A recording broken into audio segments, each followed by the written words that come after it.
The heart of Chicago, a bustling city alive with energy, but hidden within its depths a silent guardian of stories. The Chicago Public Library.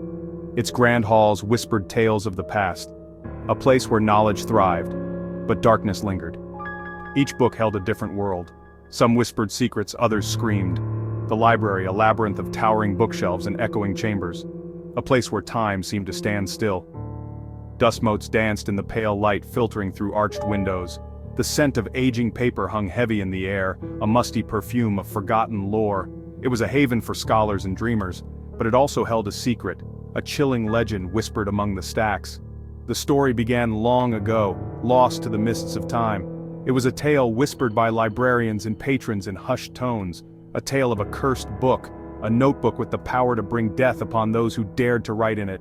The Death Notebook, they called it, a harbinger of doom hidden somewhere within the vast collection. Some dismissed it as mere superstition, a ghost story to frighten new librarians and curious visitors, but others knew better.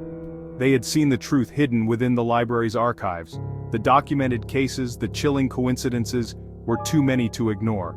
The Death Notebook was real, and its legacy of darkness continued to stain the library's hallowed halls. Deep within the library's bowels, a forgotten archive lay undisturbed. Here, beneath layers of dust and time, a young archivist stumbled upon a chilling artifact.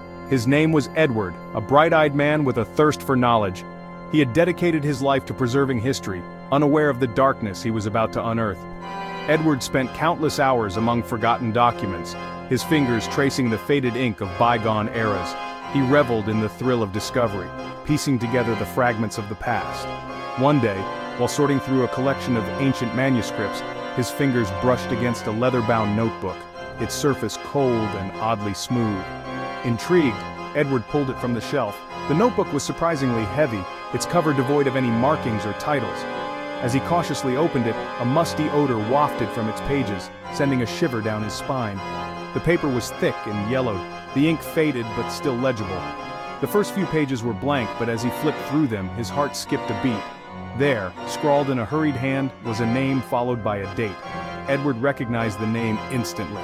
It belonged to a prominent local businessman who had died under mysterious circumstances a few weeks prior. A chill ran down his spine as he flipped through the rest of the notebook. Each page bore a name, a date, and a brief description of a cause of death. Accidents, illnesses, suicides, all seemingly random, yet all connected by this eerie notebook.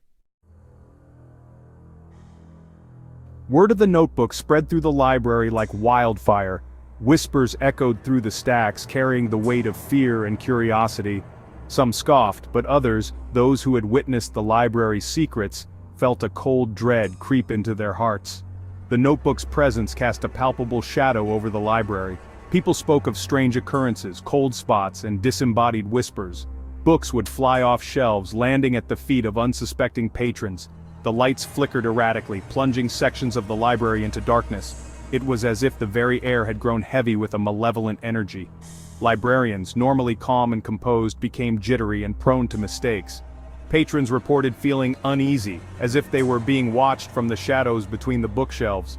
The once welcoming atmosphere of the library had transformed into something unsettling, a place where knowledge and fear intertwined. A sense of dread permeated the very walls, as if the library itself was holding its breath, bracing for another tragedy. The Death Notebook, once a forgotten relic, had awakened, its sinister influence seeping into the heart of the library, and as the days turned into weeks, the whispers grew louder, fueled by a string of disturbing incidents that seemed to confirm the notebook's dark power.